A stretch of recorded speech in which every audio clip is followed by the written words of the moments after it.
we've got the last section of our quilt binding that we need to put on.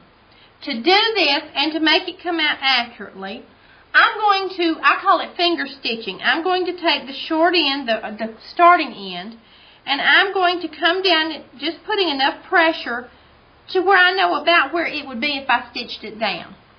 Then I'm going to do it with this long section that's left. I'm going to come down, finger stitch it down to just before where they would meet.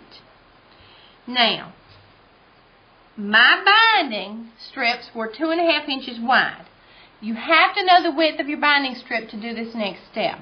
If it had been 2 1/4, I would measure 2 1/4, but ours were 2 1/2. So I have my little seam gauge here with 2 1/2 marked. I'm going to put my 2 1/2 right where this one ends, and I'm going to overlap it so that I mark the top one 2 1/2 inches longer than where they meet. I'm going to make sure I didn't slip there. So 2 1/2 would be right there. Then I'm going to take my square, and I'm going to just, I want to cut it at a 90. So I'm going to slide my square up to there, make me a mark, and now I'm not going to go to my cutting board. I'm just going to use some scissors and cut this straight. The bigger the scissors are, the better they are, and that does not look like it's 90. So let me check it again. Okay, it is.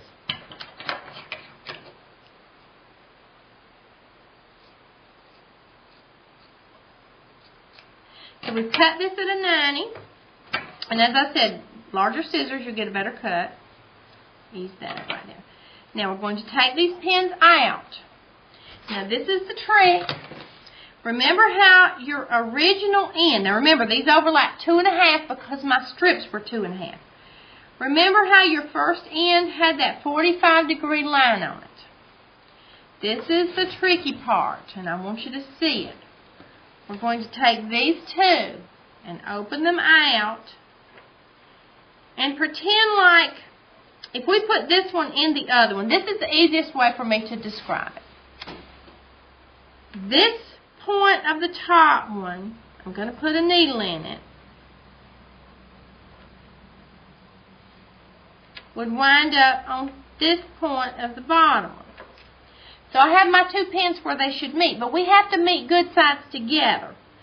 So I'm going to take the top one and flip it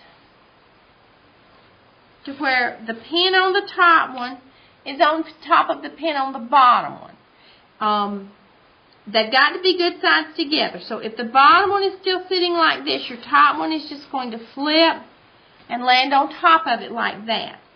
Then we want to pick it up and hold it in that position and pin it just like we did the others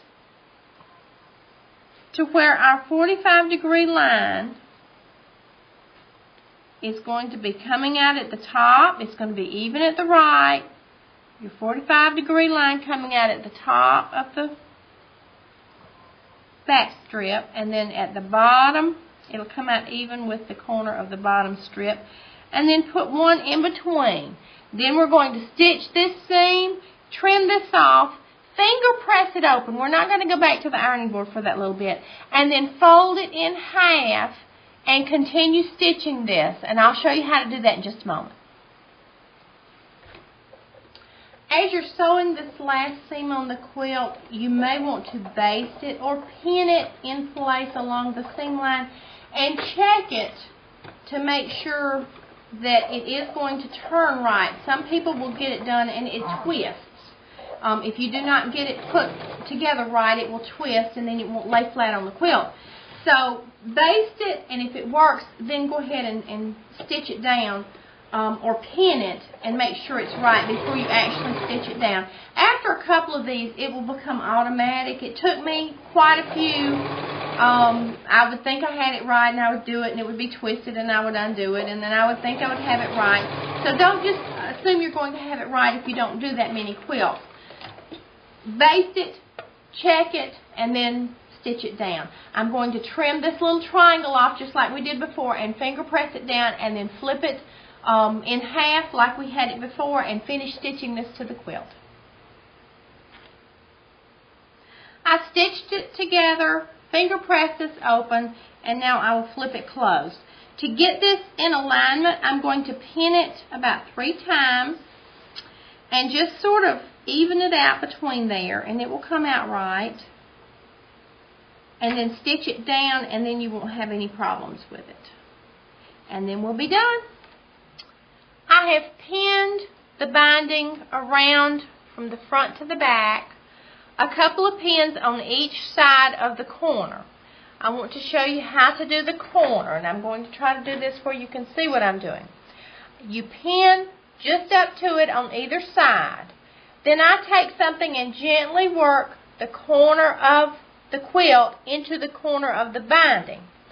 Now on the front, your seam, your wrinkle or your fold or whatever of your miter goes this way. So you want it to go the opposite way on the back. You don't want 2 folds on top of each other. I line my seam ripper up with the top of the miter from the front. And I literally just pivot it around.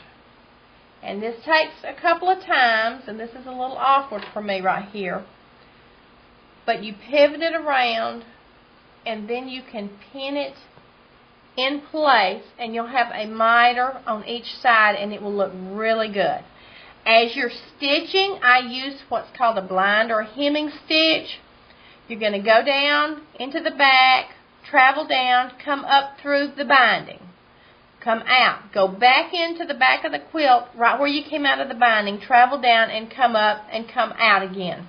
When you get to the corner, just stitch all of this in place as it should be, and you'll have beautiful, automatically mitered corners.